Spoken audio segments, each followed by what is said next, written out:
Hello out there, world, and welcome back. Welcome back, everyone. You're here for another installment of Real Talk with Dominic Santana. And guess what? As always, I have been able to get another really, really unique and interesting and cool-ass person who is in the entertainment business and many other things as well. She's a powerhouse, and I would like to introduce you all to Stephanie Dunn. Hello. Thank you for having me. Most definitely. How are you? I'm fantastic. That was a great intro. I like it. Thank you. I try to make them like all unique for each guest and whatnot because, like yourself, there's a lot of, there's only really cool and interesting people that come through. So I don't want to give a boring blend, And if you're listening to this on podcast, you can't see. She's an amazing woman, amazing looking woman. She's dressed to the nines. But she's amazing and different. We're going to get into all your different, because you don't just have one career. That's right, yeah. You have a hell of a story, and you do a lot of different things, and all of them just boss mode and just really cool stuff. I like to think so. What is that? If you have something to do, give it to a busy woman. They'll get it done. Is that what it is? I never heard that. I thought I heard that. But it makes sense. It makes sense. Yeah, so any busy women out there that need something to do, I have so many different ideas and things that need to get done. I'm sure there is some woman somewhere that would be happy to manage your life.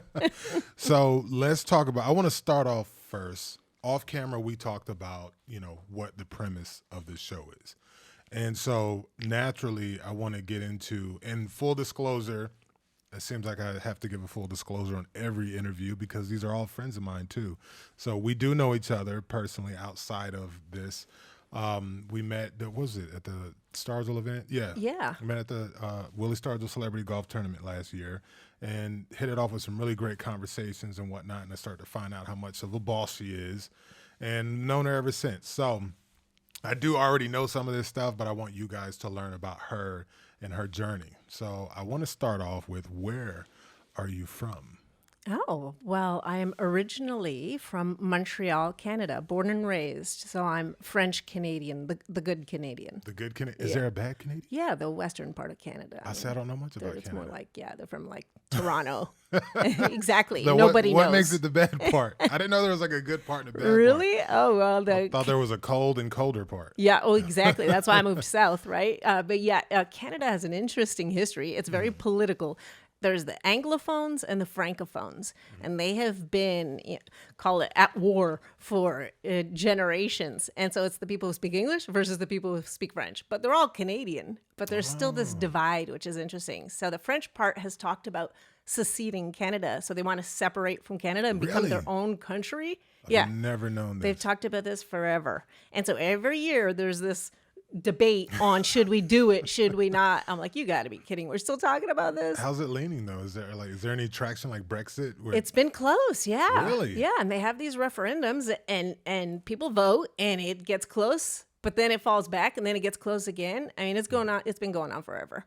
Really? Yeah. See, I'm sure you just put a lot of people onto something that there you go. I, like myself, didn't have any clue of. Right. The whole 10 people in Canada have been at war for that long. Yeah. The whole 10? Yeah, all 10 of them. All right, so it looks like it's not going to happen for you guys. So just, let it go. You know what I mean? Yeah. But so what is life like growing up in Montreal? Well, interestingly enough, I'm from a very big Roman Catholic, crazy French Canadian family. So anything you would possibly, any movie you've ever seen, Canadian bacon and My Big Fat Greek Wedding, multiply that times 1,000 and make them speak French. So we are raised in the cold. It's winter 11 and a half months a year. And so that's enough to make people crazy. So we're very much into hockey. We eat. We're passionate people, huge families because they're stuck indoors. So I guess I keep busy. But we're very athletic, very outgoing. They say that we don't live to work. We work to live. So we're very much the joie de vivre people. So joy for life.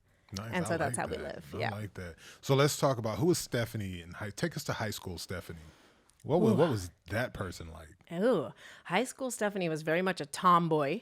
Really? I wore the first time I think I wore a dress, I was probably 24. You're 24? Yeah, I was very much a tomboy, very into sports. I played everything: basketball, volleyball, track, soccer. And so I was very much of that play in the park till midnight and then finally go home. Wasn't Really? into makeup or girly stuff at all. Didn't play with dolls. I played with the boys on the basketball court. And so it's funny because people see me now that I grew up with and can't believe it's me. That much of a difference? Yeah, they won't even recognize me. No one would. Jeez. So at that time in your life, what did you want to be or see yourself becoming after high school? Well, Who was, we all do when I grow up, I want to be this or that. What did you even know what you wanted to be at that time? well, I don't know if you want to take this twist, but we're going to take it because, I mean, you went into your childhood. Yeah, we start from the beginning and work our way Let's through. take it from the top. Yeah, no, I actually have a little bit of a unique upbringing, hence why I was probably so different and pretty much a boy when I was a kid. My father made some interesting life choices, let's say, and was an entrepreneur and was a very successful entrepreneur. And he crossed the line and was a very successful entrepreneur in the pharmaceutical industry. Let's just say that. And it's funny because when I was a kid, we spoke French. My whole family still is French to this day. Barely speak any English. So I learned English watching TV, and then I went to English school, but everybody else was French. So we spoke French at home. And I used to say, when I grow up, I'm going to speak English and move to America where no one knows my name. And I'm going to pretend my father worked for Pfizer and pharmaceuticals, because it kind of was a conversational buzzkill when you tell someone, yeah, my dad sells drugs, but not for the company, for himself. Illegal aspirin. Yeah, exactly. So I had a little bit of a unique childhood where no one came over. I didn't have play dates at home and stuff, right? So your goal at the time, you were just thinking about, I want to get to America. Yeah, I'm going to get the heck out of this. And be what? And be anything but this. I was going to make better choices. But I was raised to be ambitious. I was raised to be conscientious. Even though he was living that life, it was the constant, do as I say, not as I do. Right. You're better than this, but this is what I had to do, but this is not what you're going to do. A lot of us had the experience of hearing. Yeah, exactly. Right. So it was always you could be anything you want to be, but I didn't quite know what that was. And so I did the practical thing, right? You have to get an apartment. So I was very young when I was on my own. So still in Canada? Yeah, in Canada. When I was 16, so you have to get an apartment. You're a 16-year-old with an apartment? Yeah. Oh, you must have been living the life. That was our dream in high school. I know. That's what people say when they're home with their parents, but that's not what you say when it's the reality. Well, wait, were you having to work and pay for this apartment yourself? Yeah. Okay, so that's not the dream. Yeah, well, exactly. So long story short was, father very successful, made lots of money very fast, was very young, but he ended up contracting HIV, and both my parents died of AIDS when I was 16. Oh, wow. So I was on my own. And when your father you didn't have a choice. Yeah. I thought you were like saying you No. Everything. I was homeless. So when your father, though, is in that trade, there's no life insurance policy and there's no bank account, There's bags of cash. Hopefully they're still in the walls, but they weren't. So you're on your own. So it was a little bit of an interesting situation where I always had to take the practical route. So the practical route was get a job where I'm going to make the most amount of money that I could get my foot in the door and grind away. So at 16, you end up all alone. Yes. Yeah. That has to be, and I'm not being funny when I say this because you know how you look. Yeah. But to think of a small frame, beautiful woman out all alone, having to work and everything. Like, what is that? Because I know what I'm saying is it can be deceiving.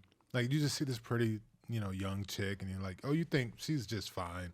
And no one knows you're really all alone and making your way, trying to figure life out at 16. Yeah. Well, and again, when I was 16, I didn't look like this. That's probably why I was a tomboy. because I wanted to be unapproachable. I wanted to be invisible because I didn't want trouble. I just wanted to Were you scared? stay focused. No, my father did teach me some life skills too. That was one of the advantages, right? So he taught me a lot in a very short period of time. So my father was a world-class boxer. So he started training me when I was like 4 years old. So, and then I did kickboxing. He was a world-class kickboxer. So I had some really cool experiences where I actually trained with the Hilton brothers in Montreal, and Mike Tyson would come and train at the ring. wow. And yeah, so that That had to be cool. it was very cool. I mean, my father had a lot of friends and was very much in the circles and ran in those circles. And so he taught me all that stuff. So I was very street smart and I was very connected. People knew who I was. So they stayed away too. Anyone who was foolish enough to mess with the kid knew there would be consequence. So I had some level of, people knew to leave me alone. Yeah. And for the most part, they did. I mean, but the people who didn't, I was able to defend myself. So that was. But you also you're not a big woman, but you do have like a kind of big energy. Yeah. That's the funny thing about you is like you're small, but your energy doesn't feel small. Yeah, exactly.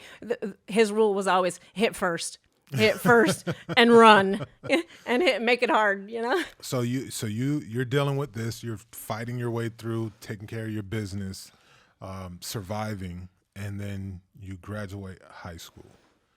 What happens next? Yeah. So interestingly enough, I was couch surfing, lived with friends, family on couches and stuff for a year or two when I graduated high school. And then it was, how do I get into college and how I'm going to pay for this thing, right? But in Canada, thankfully, the education system is socialist. So there's a lot more, there was more access. So I did get into McGill University. So I went to McGill, which is the Ivy League in Canada. Canadians are very proud of that, right? Oh, nice. Yeah, so I went to McGill, but then I had to, pay for it and all this other stuff. So multitask. But, what is that? What doesn't kill you makes you stronger. Yeah. But I always had the eye of the tiger anyways. I think you're born with it and you can do something with it and you can do bad with it. Look, I saw my father, but even though he made bad decisions or life choices, he was the most impressive, charismatic, loving, passionate man I still have ever met in my life. And I've met a lot of people. I always find that interesting about people like that, and I talk to some people that I've talked to before that I've seen that kind of in them, and it's like it's funny because this power exists in just certain people regardless. You have to choose whether it's going to be used for bad or used for good. Like my son has that same energy. So, so people are like, why are you so tough on him? And I'm like, you guys don't understand what I understand. This dude is going to be a powerful man one day. My job is to make sure he doesn't use that power for bad. Yeah. I need to train him and really be on him because I see it. I've been around it. I see it. I watch how he moves. He's like a little man already. He's only 11 years old. Yeah.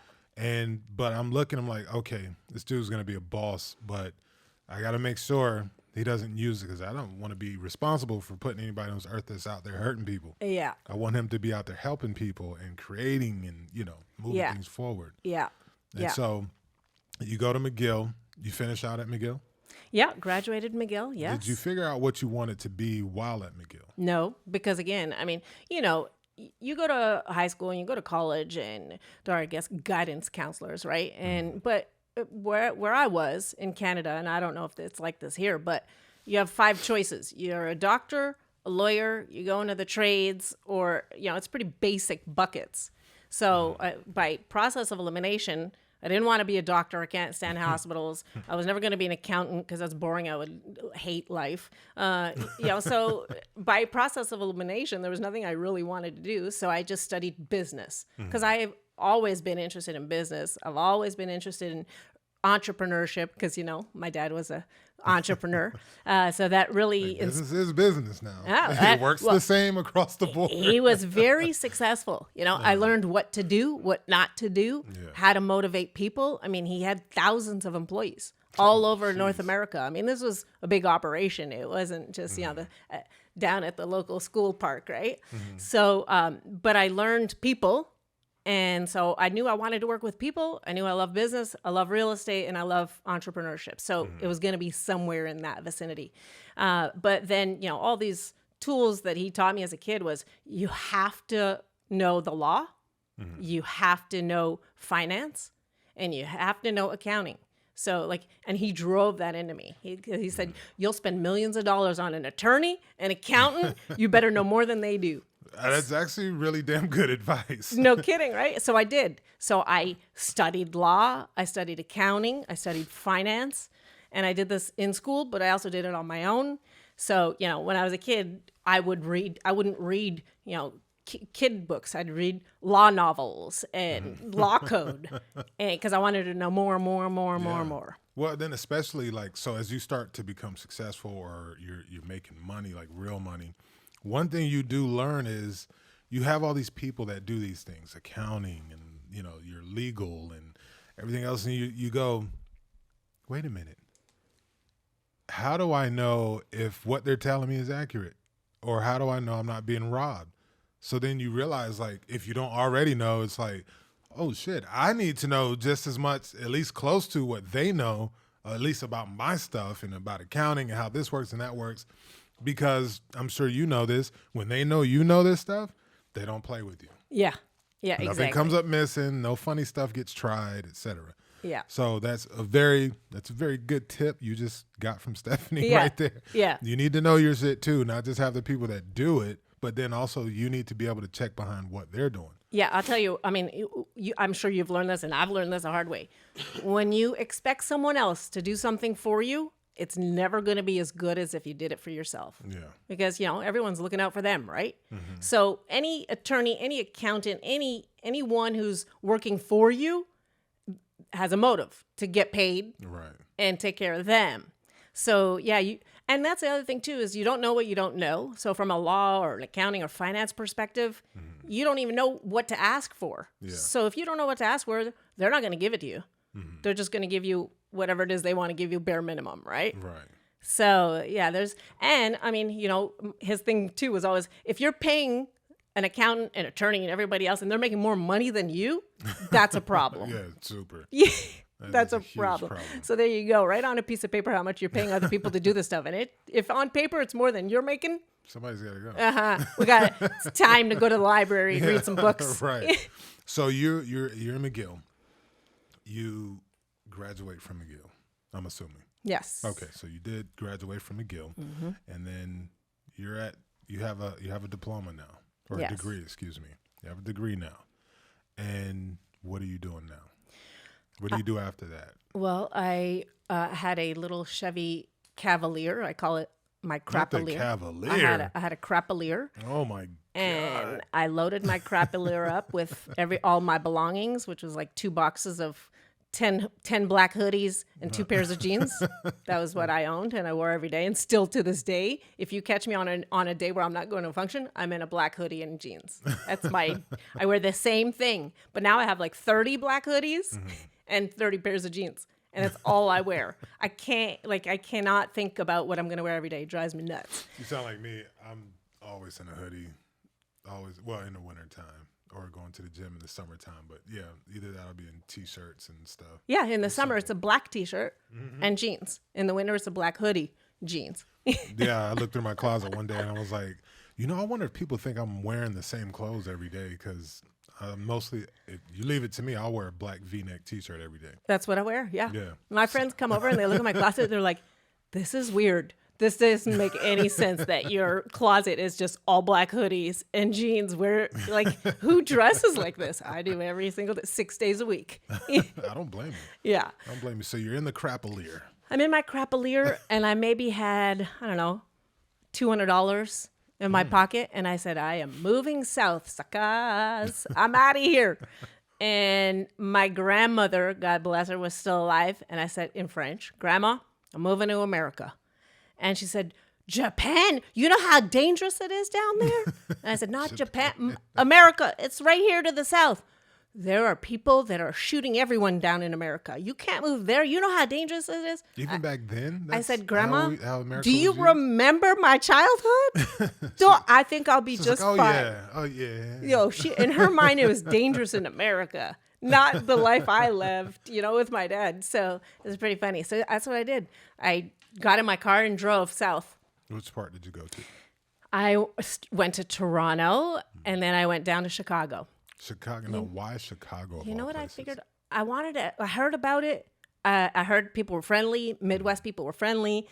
There was a lot of thriving business. I could drive there in like a day nonstop. And I figured 15 hours south, at least it's going to be warm, right? Because You it's thought got. Chicago was going to be I warm? thought 15 hours. I mean, that's like halfway to Florida, right? So I pulled up in January in a snowstorm, thinking to myself, in what the? Yeah. Chicago's rough in the winter, man. It was rough. Yeah. I mean, I don't know what a Canadian winter is like in the middle of winter, but Similar. Needless to say, I drove 15 hours for nothing and ended up in Chicago. But I did spend a good 12 years in Chicago, and I consider Chicago my adult home.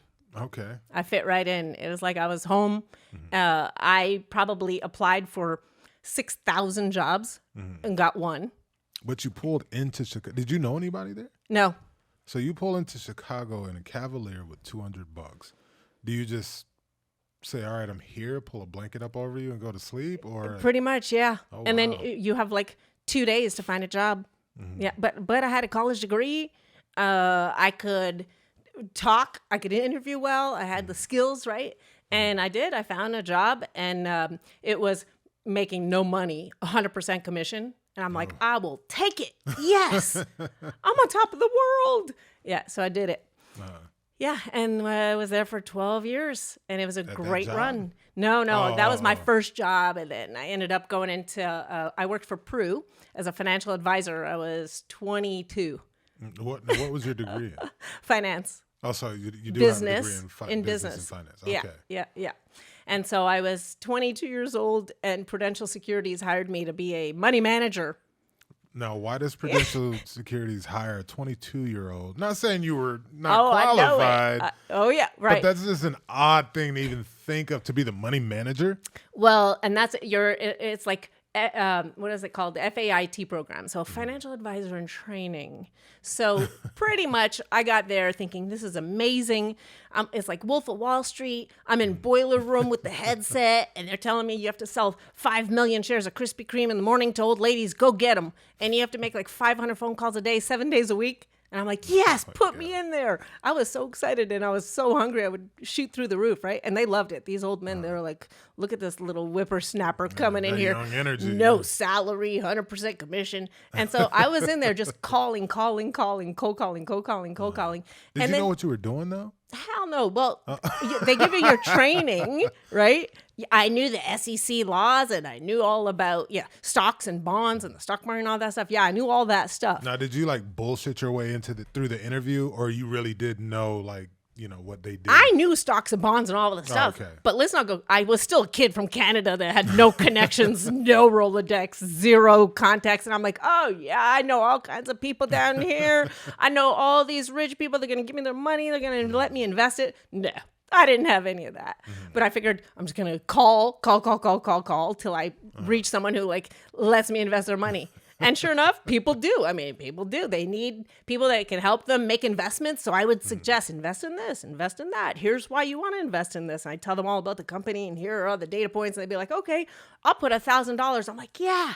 So you're just randomly calling people? Or Yeah, cold where call. were you finding The did you yellow get lists, pages. Or so you're just going through the yellow pages Yeah. calling people? Yes. Jesus Christ. In affluent neighborhoods in Chicago. Talk about hungry. No kidding, right? Well, when you only have a couple $100 and you're like, okay, it's do or die. I am not going back to Canada because I told everyone, see ya, suckers, I'm going to America. But what's so different about you and people like you? Because there are, and I know you can agree to this, there are a lot of people in that they find themselves in that scenario and they go, I can't do this, and they quit, or they do go running back home. But you didn't, so I can't even imagine What was different that. about you that you were like, damn that, I ain't going home? Well, could you ever imagine saying I quit? I can't even imagine that. You just said that now, and it's like someone just hit me in the face. I'm like, what? People do that? Yeah. Huh? Really? Yeah. I don't know But anyone. I know why I'm like this. I've You know, never why? met anyone who's just quit and went home. Maybe Really? that's what it is. Maybe that's a trick. Law of attraction. Surround yourself with like-minded people. Yeah, because I don't know. That's never an option on the table. There's Yeah. always options in my world on the table, but I quit has never been one of them. Yeah, I mean, it's like saying, Even when I'm like, am I stupid? Why do I keep doing this to myself? But well, quit it's is like never it. someone saying, you know what? No more food for you. You're never going to eat again. No food. What do you mean no food? Of course I'm going to eat, because if I don't eat, I'm going to die. Right. So it's that I can't even comprehend that, like, even option.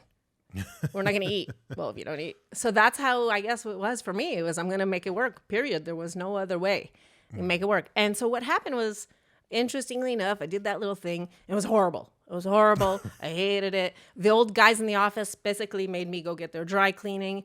I had to make coffee for everyone every morning. And then I had to go pick up their cigarettes at the store. And then I got their lunches. But then I still had to make my 500 calls. So I was there till like midnight. See, I thought this story was leading to like you blew up and you became the CEO. Oh, yeah. Well, we're getting there. That's where it gets fun, right? Yeah, exactly. That's one of those things. And that is the driving fuel. You have to have lived through that grind for when you're out of it. It just tastes so damn good. See, the process. Yeah. I'm always telling people, you've got to learn to love and value the process, because so many people are so anxious to get to the win or the good stuff. But you have to earn it. You have to grind your way to it. And a lot of people are like, I just hate this and I don't like. None of us liked it, but we loved it. I love it. You know what? I love the grind. I don't like you won and now you can stay home and do nothing. I would go nuts. I like the grind. I like to get out there and fight every day. I'm a scrapper. I like that. So even if I have wins, I'll never register them as a win. It's okay, that was the grind today. I'm going to keep grinding tomorrow. Keep grinding, because I'm not driven by material. Yeah, me neither. I'm driven by the grind.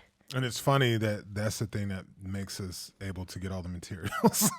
Well, I guess that's when you do what you love, Yeah. the money comes, but it's just a way of keeping score, maybe. Yeah, no, I'm the same. We like to live good and enjoy ourselves, but you're much like me in that factor where I could give two shits about material goods. I don't need another black hoodie. I have like 30. Right. And I don't need another bag. When I have a Louis Vuitton, I feel guilty, even though I have them. But you know what? Because I'm such a ghetto kid and it was poor my whole life, I don't want to use it. I keep it in the box because it's too pretty. And I think to myself, this is nuts. It's collecting dust in here because I don't want to use it. I'm always saving my stuff for special occasions, but there's nothing special enough for me to ever use the nice stuff, Well, I see, like my friends, they make fun of me because I'm that weird person where you might see me buy a very expensive clothing item or piece of jewelry or whatever, or you can see me at TJ Maxx. Yeah. I'm one of those people. Me too. I like what I like. Yeah. Now, if it's really expensive, if I like it, I'll get it. Yeah. If it's cheap, I'll get that. Yeah. I don't care. As long as it's something I like. I'm never that guy buying, this is the new season of fashion, and I don't give two shits. Me neither. And I don't like those people too. I'll tell you, I have these quirks. I refuse to pay for water. I'm not paying for it. That's the dumbest shit I've ever heard in my life. I refuse. So I'll be... You're a tap water drinker? Yes. Oh, my God. Anywhere I go. I go anywhere in the world, I drink tap.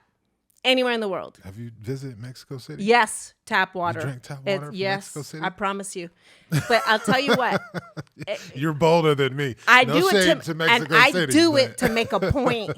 I really do. I do it to make a point. And I do it to make a point You're like, to those dysentery only lasts 4 days. Yeah, I do it to make a point to the other guys in the room or at the table. Like, you go to these high-end restaurants or anywhere, and everyone's like, I'll have 14 bottles of Fiji.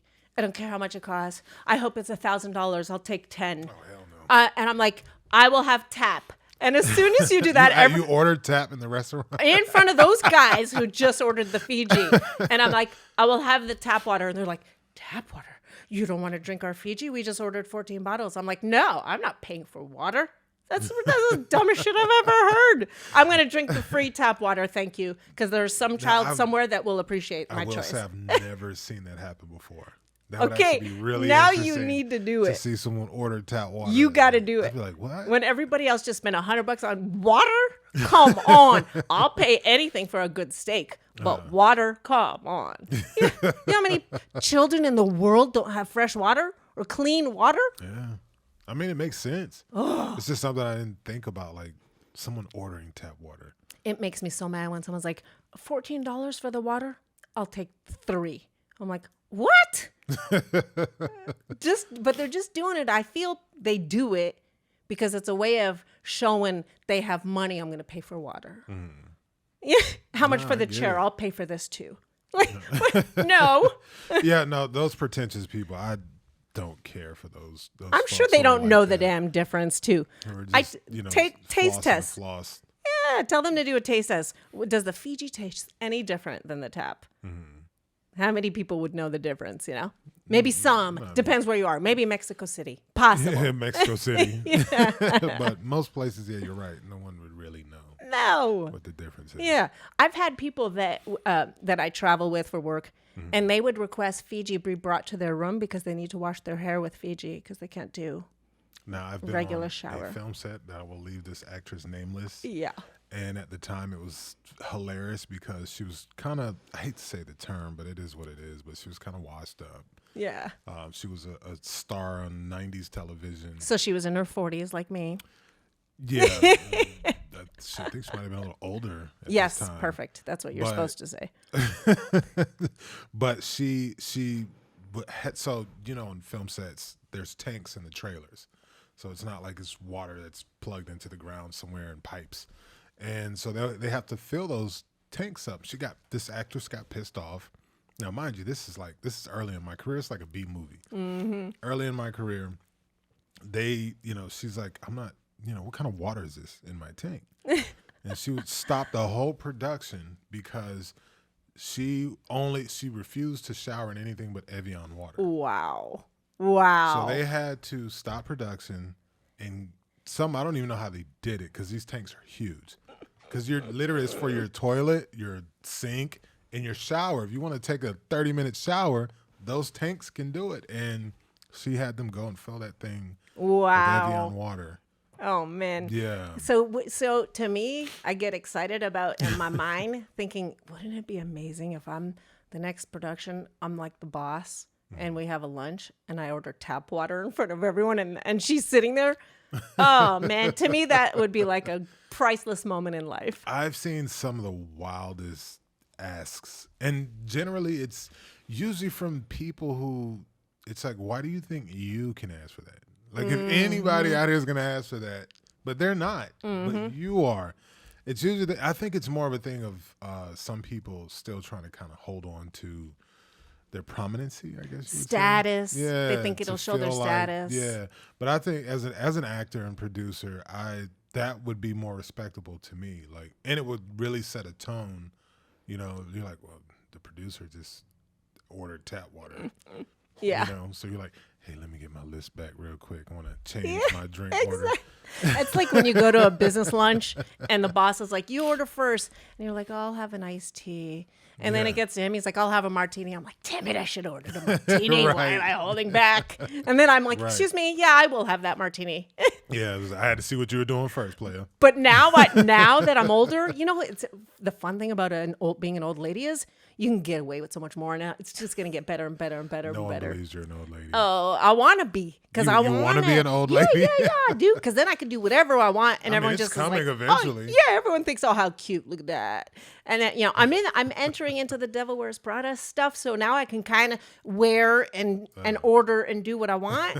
And it comes across as, wow, look at how confident that older lady is. Maybe that's a new trend. Everyone's dyeing their hair gray. Maybe if you go gray and be like, damn, she looks good for an old lady. I know. And I'm bringing back old stuff just for shock factor, like suspenders, a tie clip. Suspenders? Tie clip. I always wear my pinky rings. I have friends who smoke still. Yeah, I know it's still a thing, which is interesting. I'm like, man, if I smoked, which I don't, I've never in my life, but if I smoked, I would put my cigarette in a 24 karat gold cigarillo. Like, if you're going to be out there smoking, make a statement, Yeah. Look badass with that cigarette. You go. So you're ordering tap water at Prudential. Yeah. And so what happens? How does that story end at Prudential? How long were you there, first of all? I was there for 2 years. I made lots of older guys richer because I grew their Rolodex. And it's almost impossible. Like, if you don't have a book of business to make it in that business, it's almost impossible. But it certainly, I honed my sales skills and maybe hungrier than I already was, which is already hard to do. And interestingly enough, I kind of fell into I was calling on small businesses to invest their money, right? Or their 401ks for the companies. And they'd say, I don't need that, but I need a loan to buy this building, or I need to borrow some money to do this. Do you know anyone there that could help me? So I would refer them to the bank department. And then it turned out I was referring a lot of these people to the bank department. And that's when I kind of just transitioned over. All right, I'm going to move over to the bank department. So I moved into banking. And I then had a little bit of a business. And crazy enough, but in Chicago, when you don't know anyone and you think to yourself, okay, I'm going door to door now, asking businesses if they want to borrow money. It wasn't calling them on the yellow pages because the boss never picks up, right? Secretary always gatekeeps. So I'm like, I'm going to go door to door in my car and I'll go to these little industrial parks. Well, again, that was hard to do. So I said, what business can I get into that's old school, relationship driven? I understand these are my people, right? That no one else is calling on. Funeral homes. So that's what I did. And I forgot that part about you. Still to this day, I'm probably the number one banker in the funeral industry in the country. Jeez. Yeah, I know. I completely forgot that I you know were in that it. business too. I know. I told you she has like a whole portfolio of careers. Yeah, I know. I'm the banker to the funeral business. Now, so like, what part though? Are we talking caskets, funeral companies? Yeah, anything and everything, but funeral home owners. So it was the wise guys in Chicago that owned funeral homes, and they needed money to buy another building, to buy the cemetery, buy out the competition, growing, right? So it's from the funeral business. The owners. Oh, okay, that own these funeral home businesses. I mean, it was not a really bankable industry. Nobody knew it. No one understood it. I mean, look, still to this day, people don't really understand. What do you mean? Someone owns that place, right? Yeah, that's an entrepreneur. It's oddly, you don't think of funeral homes or funeral companies as, traditional business. Right. But you know what the beauty is? It's inevitable. Death. And you're going to go somewhere. So, I mean, talk about inventory. They don't have always product. They don't have to worry about marketing because it's going to happen. Yeah. You just have to be on the corner and the door's open and boom, they're coming in, right? So that sounds really lucrative. Oh yeah. I hadn't thought of that. And throw in a global pandemic. Oh my God, this is getting dark. In the aging population of the baby boomers. It's a reality. Hey, no, but you know what? I'm very passionate about it because it's a people business. It's taking care of people. I'm passionate about families and stories and doing the right thing and being taken care of. So it was like a natural fit for me as a banker. So at that point, you're an investment banker and what's the term for the funeral side? Funeral business owner. You own a funeral too? I don't own a funeral home, no. I was like, but those guys do. I was the banker. Were you bankrolling them, or yeah? Oh, okay, the banker for them. And still do it. And still to this day, yeah. Again, I'm just passionate about it. I love it. I'm passionate about it. I do it. I do a good job. I have customers who've been with me now for 20 years, and their kids and their kids. It's very much a family generational business, right? And so did that and was very quick to rise the ranks and as a banker. So really cut my teeth as a banker. The first 2 years at Prudential, then you move into investment banking, then you take on the funeral banking. And so you do that for the next 10 years in 20 Chicago? years. 10 years in Chicago. Okay. And then somehow you end up in Wilmington, North Carolina. I know, right? From Chicago. Yeah. How does that happen? Bank. So I've been a banker now. That I call it my day job is I'm a banker. And so I lend people money. And goes from my early childhood days of being 5 years old and counting 20s for my dad. I was his first You accountant. didn't know the whole time you were training. He knew. He knew it, right? Yeah. And so I have been a banker now for 20 years. So I've banked multiple industries now, right? So I know I've banked a lot of business owners, small and big, and their families and the next family and all that. So I'm very, very much relationship driven. But that's been the day gig is banking. And then my connection to the industry or the entertainment industry is I've lent money to studio owners, to and all these entertainment ancillary businesses, transportation, and in music and film. And so and my hobby, call it passion, has always been the entertainment business. No, at this point, it's not a hobby. Well, I call it my passion. When you're involved in films, getting awards and things like that, and you've actually opened a company, and all that we're gonna get into here shortly. But yeah, that's more than a hobby what you're doing. And so, so you end up, do you take a job in Wilmington, or how do you? I started a bank. So I've been involved in many banks in my career. And I worked. You started a bank. Well, I've worked for a bank in Chicago, and then I worked for a bank in Beverly Hills. And then I was invited in 2008 to be part of a startup bank that was starting here in Wilmington. Oh, wow. And so I liquidated my retirement account and put my money in the pot as an investor to start this bank here in Wilmington. Wow. And I moved here to help start this bank and put my entire life savings in it because I believed in it. And I brought my book of business. You took a chance, a major chance. All my money, yeah. And I brought my book of business, all that funeral business with me and my whole team. So I've had the same team for 20 years now. Oh, wow. Yeah, back from Chicago days when I was a kid. Like remote, or they moved here? They're all remote. Some are here, but they're for the most part remote all over the country. And we've been together for 20 years. That's wild. You're still 20 years. And when we move to a bank, we all go together like a wolf pack. That's what they call us in the banking industry. And we've taken care of each other, and there's strength in numbers. So there's there's been job security with that because banks change all the time, right? Yeah. That's the job security, is knowing our team has a collective bargaining stability. So I'm sorry, go ahead. Go ahead, yeah.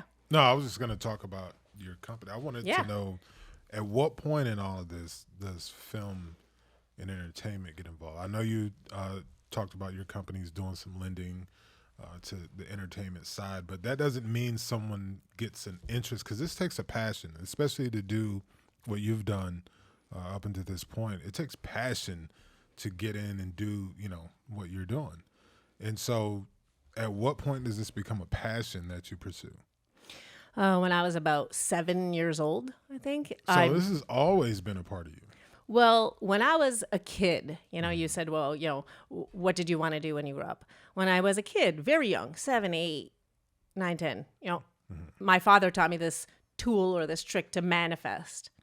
And so I wrote on a sheet of paper that I carried around, still have it, all the life I was going to manifest. And I wrote all these things down: move to America, speak English, become a banker, because that's what I need to do, because I need to learn all those tools, right? And it was all, but the whole point of it all was, just like we said, not because I wanted to buy another black hoodie or because I want another car or whatever else, right? My whole point was to learn as much as I could possibly learn, so that when the time was right, I was ready to make a true impact. And the true impact to me was to inspire others to follow their dreams. So it was always, if I could show people how I did it, maybe I would inspire some little kid somewhere right now thinking, what am I going to do? Where am I going to go? What am I going to be when I grow up? I didn't know. But maybe I could give them some examples of what we could do, right? And follow in my footsteps. So I always knew I had to share the journey. And the only way to share the journey is by getting access or exposure. Exposure comes through entertainment. So I always had a passion for music and film because it's the way to share stories. Yeah. And the world doesn't need another gangster movie. No. Because that's not the story of my life that I want to tell. I want to tell what happened to the little girl that Scarface left behind. What did she go do? You know? And so that had always fascinated me. Very interesting aspect of stories like that. That you don't. It's odd that you don't see that. It's always focused on the gangster or the leader or whatnot, but you never see the spinoff, the outcome of those affected, especially children. I'll tell you, I have some theories. I think there's a lot of stigma that comes with that life, right? Product of your environment. So either you fall in the trap of, well, I'm just going to follow in those footsteps because this is the life I was destined to live and feel sorry for myself, right? Yeah. Or if you do go on and let's say you go work at GE and you're able to live a normal life, you have that stigma, so you never want to really talk about it because you feel inadequate and you want to forget about it, right? Yeah. So people tuck it away and don't talk about it. But the only way to change the course of life is to air it out because people have to learn from history, right? Yeah. If we don't talk about that, people are not going to learn from it. We just keep making the same mistakes over and over and slip it under the rug. Which, speaking of, there's another part. You were on TV at some point. Tell us about that. The show is not as important as how you got on. Yeah, and that was on my list. Tenacity. Like, I love this story that you told me before because of it shows that side of if you want to get something done, you can get it done, depending on how bad you want to get it done. Well, it's whatever it is, the secret, vision board, manifest, whatever that thing is. I don't know if you ever watched this documentary. It was called In Search of Greatness. Have you seen that? I don't think It's so. so good. You have to watch it. So it interviews Wayne Gretzky, Rocky Marciano, who else is on that? Pele.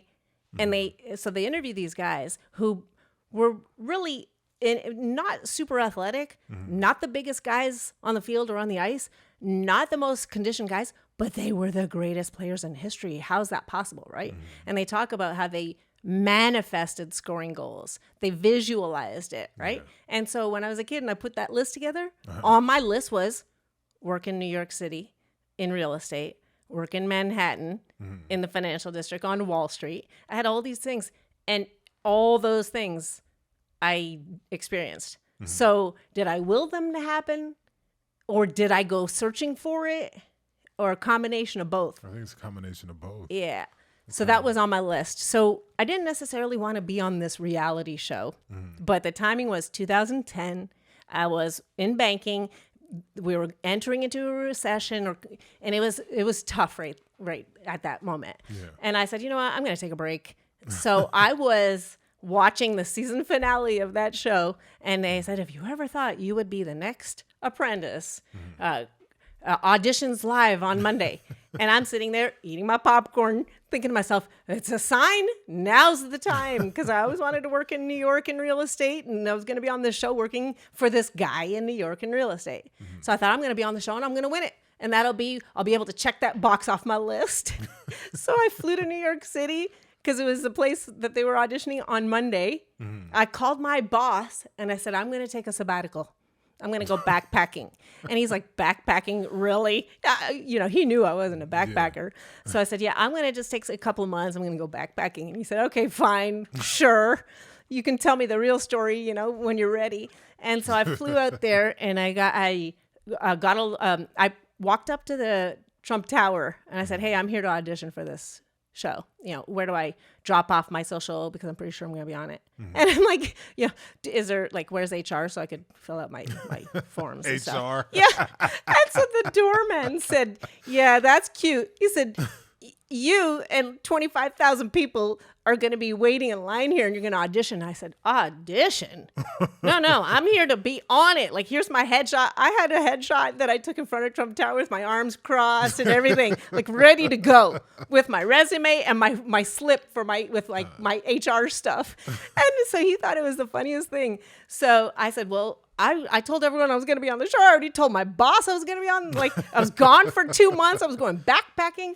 And so I got a chair and I slept outside of Trump Tower, this little fold-up chair and a blanket in my suit, Because I Oh said, my there's no God. way I'm going back to the hotel and back, because there was already God, I wish you had a thousands of picture people you in a suit outside. in a lawn chair. Yeah, and it was cold as hell. Oh, it was cold It's too. New York City. Oh, you're nuts. The wind is like flapping around. Yeah. I'm like, there is no damn way I'm not going to be on this thing, because I already had told my friends I'm going to be on the show. Brett Michaels was talking to me through the TV, and it was a sign. It's on my list, the whole thing, right? It has to happen. It's meant to be. It's fate. So I auditioned, and sure enough, and we went from 25,000 people to 10,000 people to 5,000 people within like 2 days. I had a hotel down the street, and then the 5,000 people went to 1,000 people. And then they said, okay, everybody go back, and we'll call you if you make the next round. So I went back to Chicago, and they called me a week later. I was in the bottom 500. And then they said, okay, wow. I know. Then they said, okay, we're going to call you again if you make it to the next cut. So I make it to the next cut. I'm in the bottom 100. And then I got a call from Mark Burnett, and he says, okay, we're flying you to Santa Monica. You're in the bottom 50. And I'm like, well, when do I have to be there? He's like, tomorrow. I'm like, what? Yeah, film world. All right. Yeah, tomorrow. Yeah. Like you Be have in nothing Santa else in Monica. life going on. I know, right? Like, But at this point, I had to do it, because I had already said I was doing this damn thing. Yeah. So I went to Santa Monica, and sure enough, I went from 50 and was told I was on this thing. So I was on that show. It was a great experience. I mean, experience of a lifetime. Met some great people. It was very interesting. It was interesting. It was fun. Timing was right.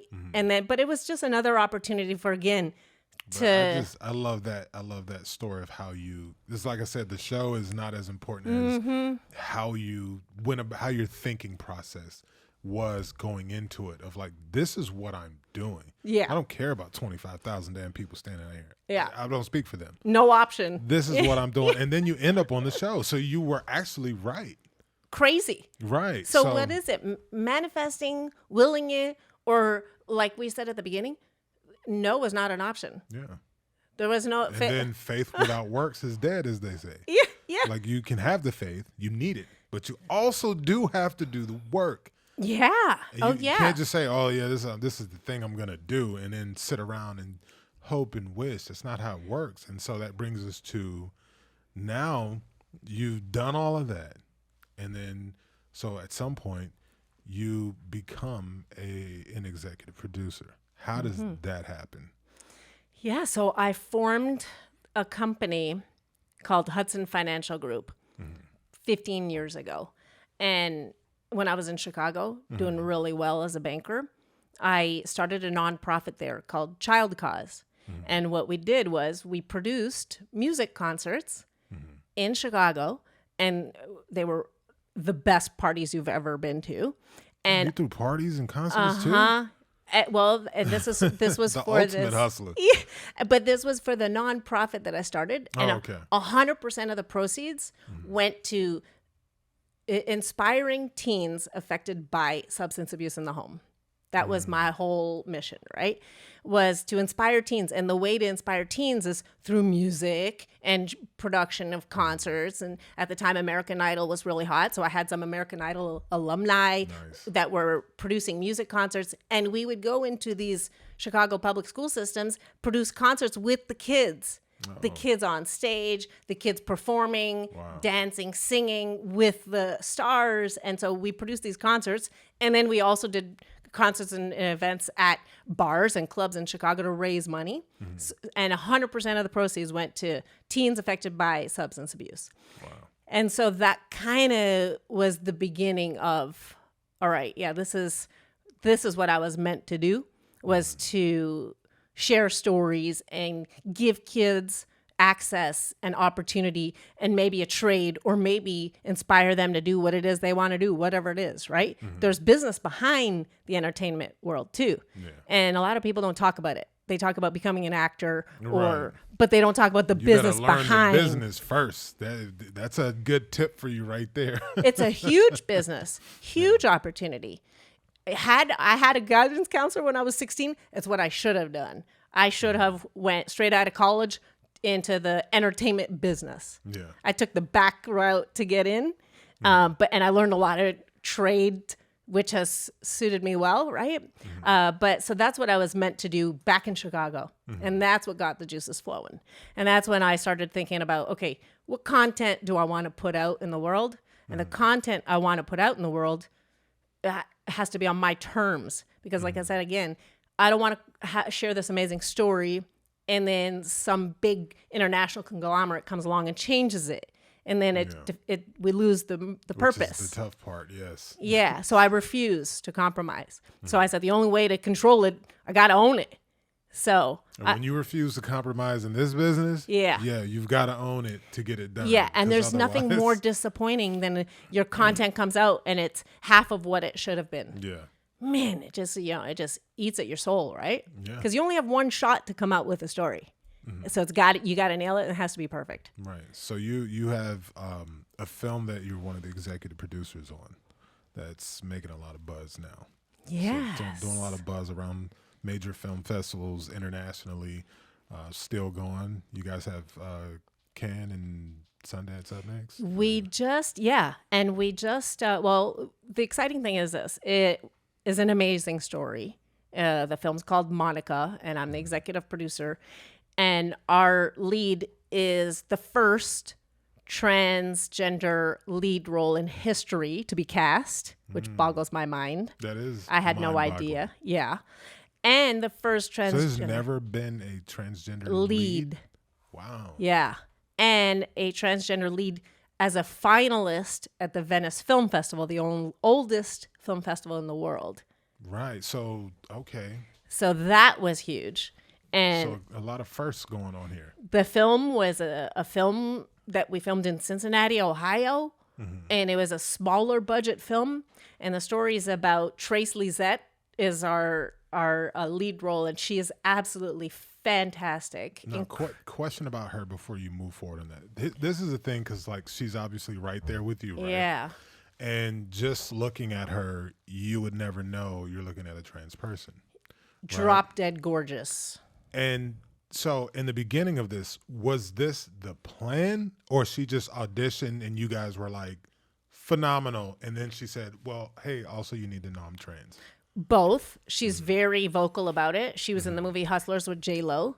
So, yeah. Hustlers. That's the one where they pulled the hustle. Yes. Okay. In the strip club, right. I've got to go back and look at that. Trace is in it. And she's very open about being trans. Her story is beautiful. And she's very talented and drop dead gorgeous. But the story of Monica is about a woman who's estranged from her mother because when she's a teenager, she tells her mother she's a boy when she was born. And she tells her mother she's going to transition.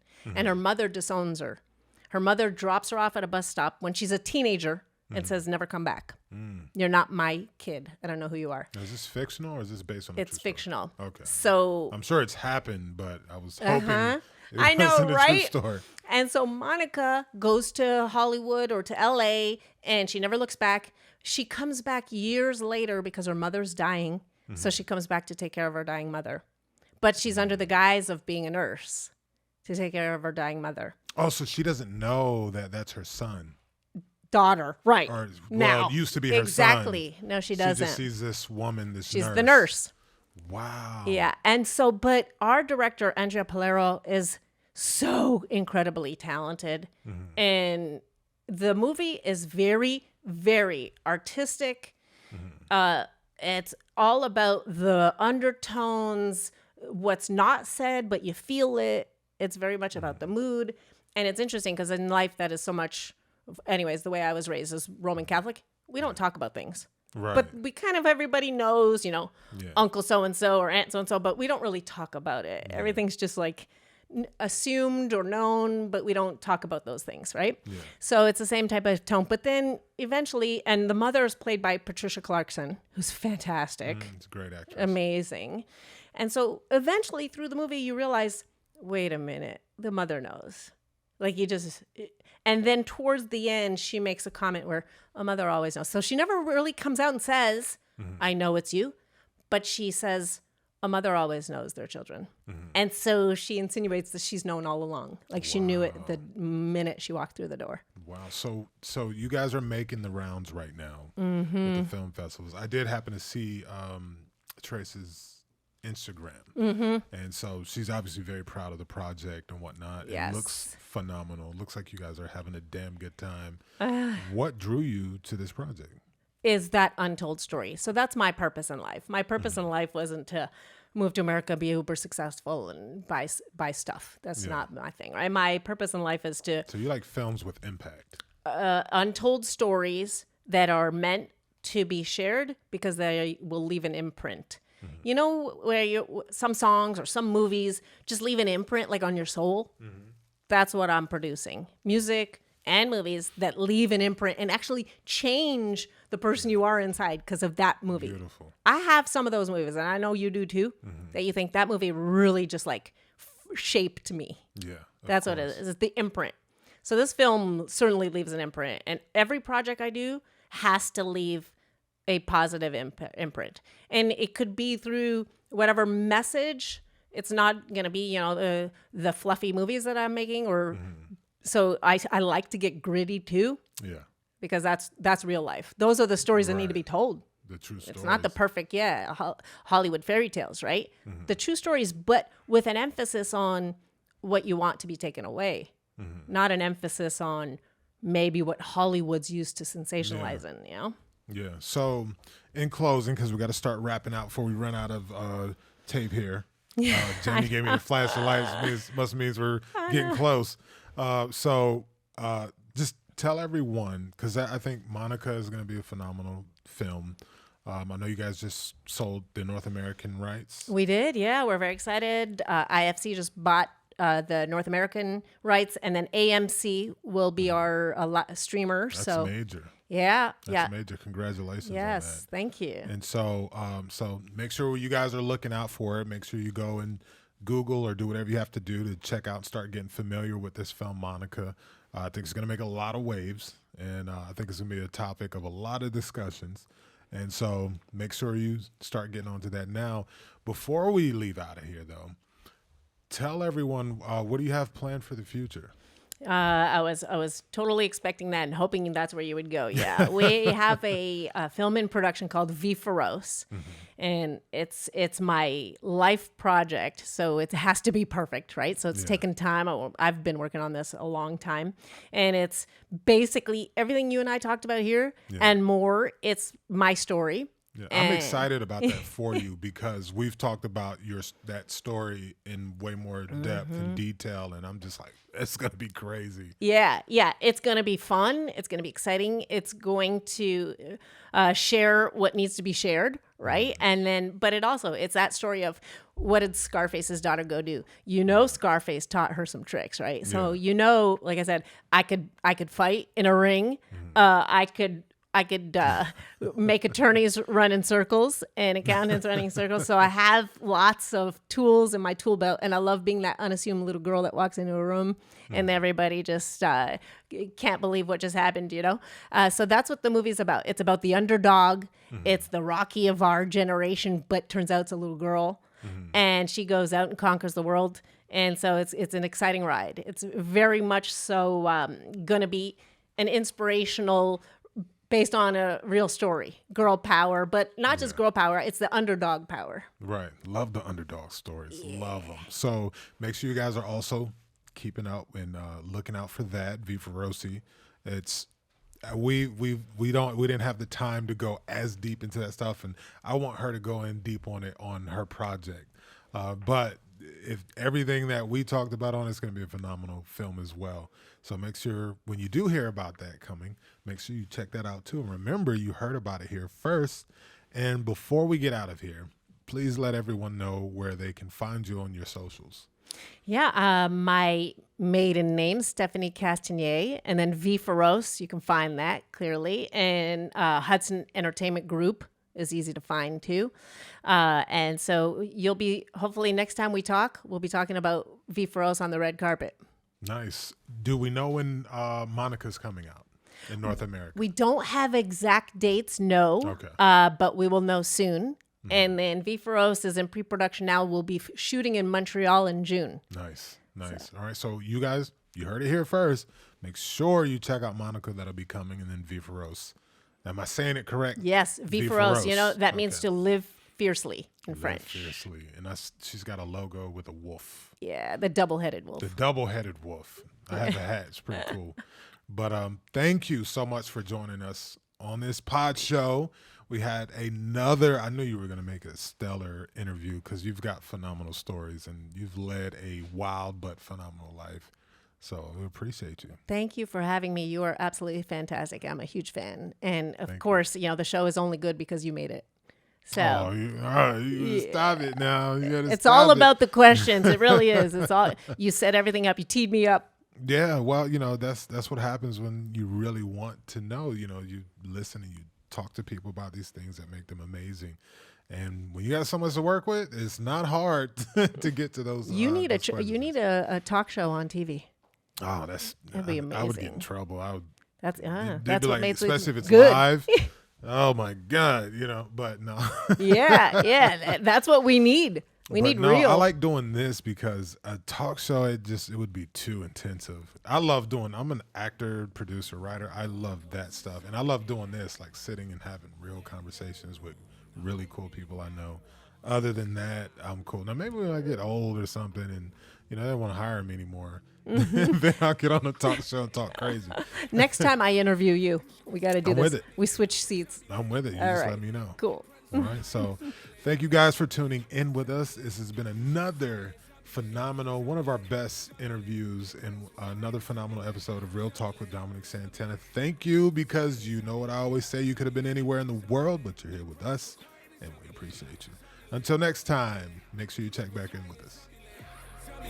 Zombieland, your presence required in Zombieland. So welcome to Zombieland. These zombies is always a part of their grave. Walking around, fronting and stunting, redundant, but looking real lame.